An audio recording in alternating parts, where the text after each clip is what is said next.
Hey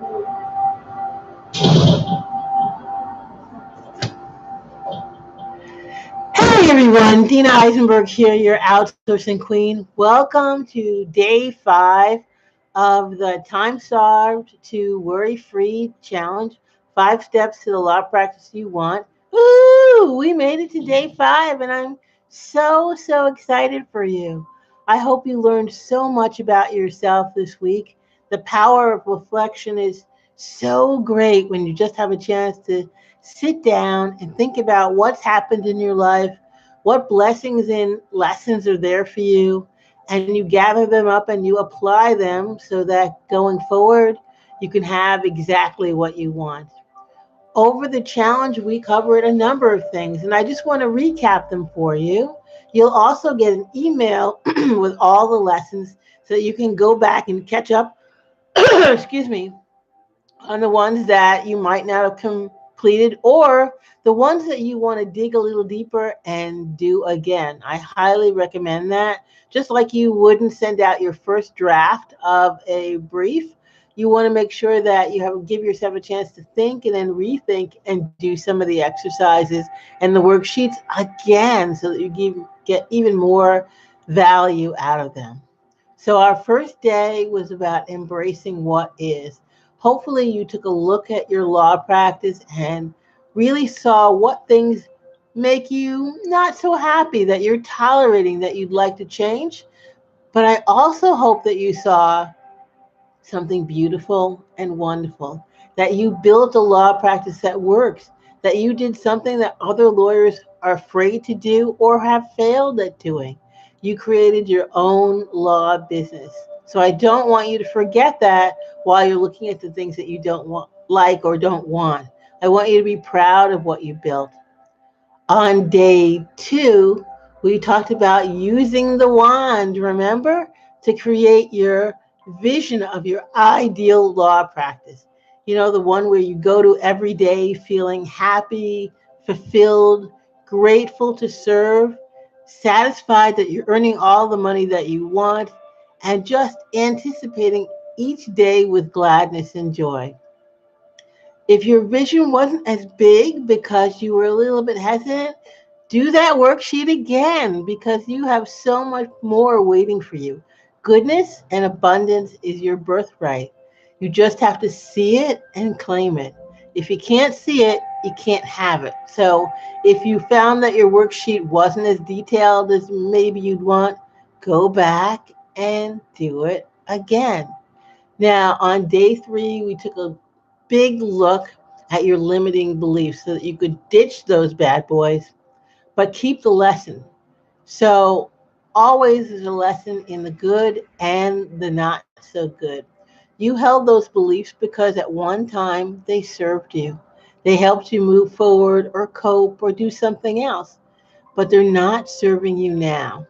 And if you're finding that you're holding on to some of these beliefs, I want you to ask yourself this question: what's the secondary gain that I'm getting out of staying stuck at this point?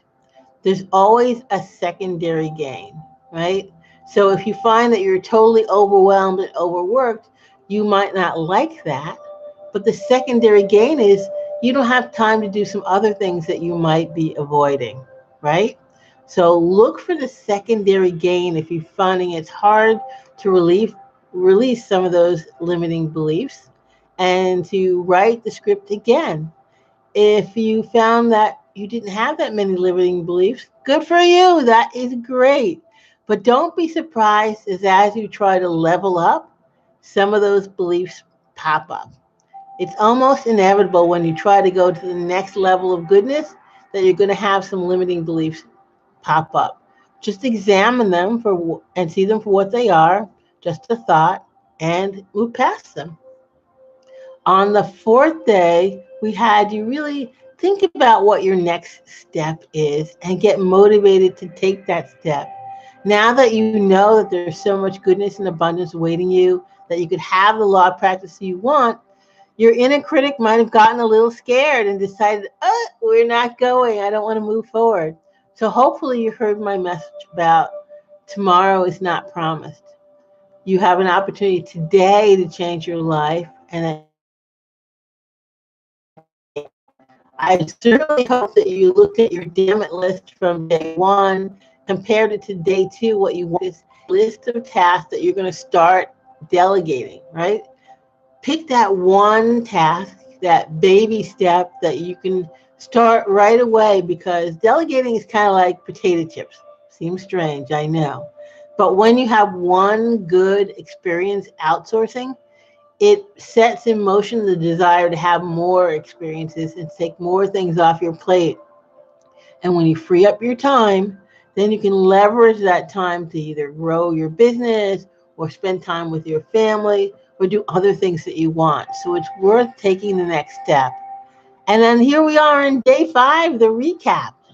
Hopefully you really had an excellent experience. And if you have, please let me know that in the group or shoot me a private message on Facebook. I would love to know what was most meaningful for you, what motivated you to take change, and what kind of changes you are going to take. If you're up for the next step, I'd love to tell you about the DYP Co-working Day and invite you to join me. The DYP is Design Your Law Practice Co-working Day. It is a 6-hour day where we cover the remaining 4 steps that go into having the law practice that you really want. So in this challenge, we covered step 1, which is designing your lifestyle.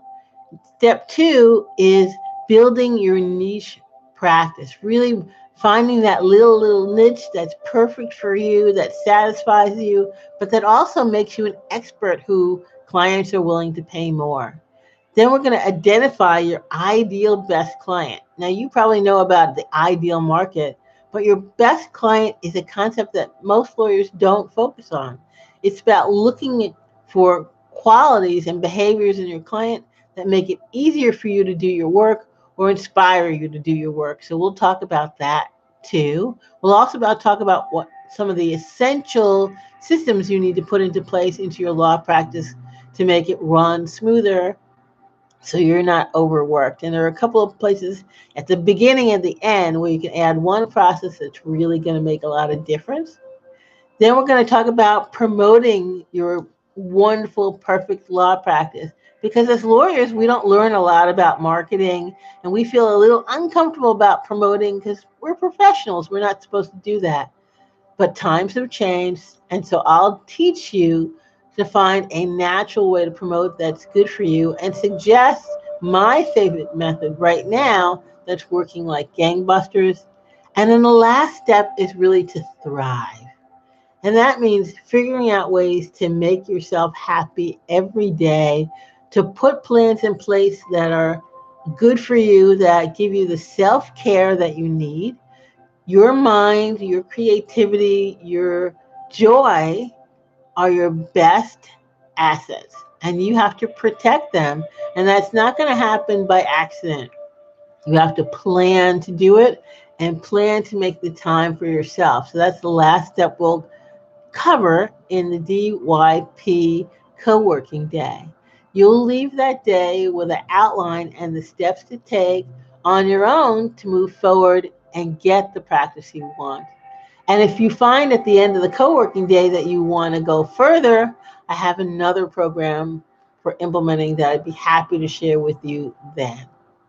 I've been so honored and blessed that you've shared so much with me. Thank you. I really appreciate getting to know you, getting to know your strength, really impressed with your courage and your bravery. Not everyone is willing to take that step forward and fight for the life they want, but you are. And so I'm really delighted and honored and blessed to know you and blessed to support you in taking those steps. I hope that you're going to join me for the DYP co-working day. You'll get an email that tells you more about it. And if you have any questions, you're welcome to email me at dina@outsourceeasier.com. Sending you so many blessings and wishes for happiness and joy. This is Dina Eisenberg, your outsourcing queen, saying be intentional.